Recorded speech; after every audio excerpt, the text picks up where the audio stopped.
Accident যে হয়েছে তাই না আপনার কি হয়? তাই না আমার মামা কি হয়েছে?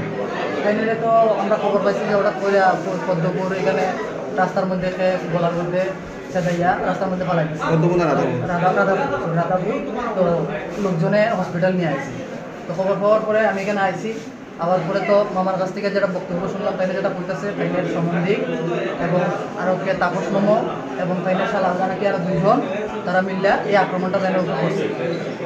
কেমন আঘাত? তখন তাইনের অবস্থাটা খুবই মর্মান্তিক অবস্থা, কোন সময় প্রাণ যায় পাওয়া যান না। তো দুই একটা কথাই বলছে তাইনে, এবং কথা হওয়ার মতো না পর্যায়ে না, এমন একটা অবস্থা। তো এই মুহূর্তে জীবিত রেফার দেওয়া হয়েছে। এই তো পেশেন্ট তো আমার কাছে ধরেন কটার সময় আনুমানিক আইসে 9:10 আইসে পরে পেশেন্টের গলা প্রায় 1 ইঞ্চির মতো পুরো আসলো কাটা সামনে দিয়া এবং মাথার পেছনেও হেভি ইনজুরি আসছিল।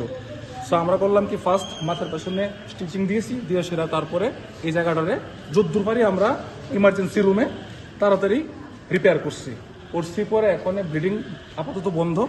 পেশেন্ট মোটামুটি স্টেবল আছে। তো আর বাকি আমরা ন্যাশনাল অ্যাম্বুলেন্সে ফোন করছি, তারা গাড়ি নিয়ে আইতেছে। আর ইন দ্য মেন টাইম পেশেন্টের ওয়াইফ আইছে, তো ওয়াইফ এবং ওয়াইফের সঙ্গে আরেকজন কে আছে জানি না রিলেটিভ, তারা এখন পেশেন্টটা নিয়ে জীবিত যায়। কিছুক্ষণ আগে আমাদের এই কন্ট্রোল রুমে একটা কল আছে, পশ্চিম রাধাপুর একটা লোক খুব সিরিয়াস রক্তাক্ত অবস্থাতে ফালানো আছে। তো আমরা গেলাম, গিয়ে দেখি ঠিকই একটা দোকানের বারিন্দার মধ্যে উনি বসে আছেন।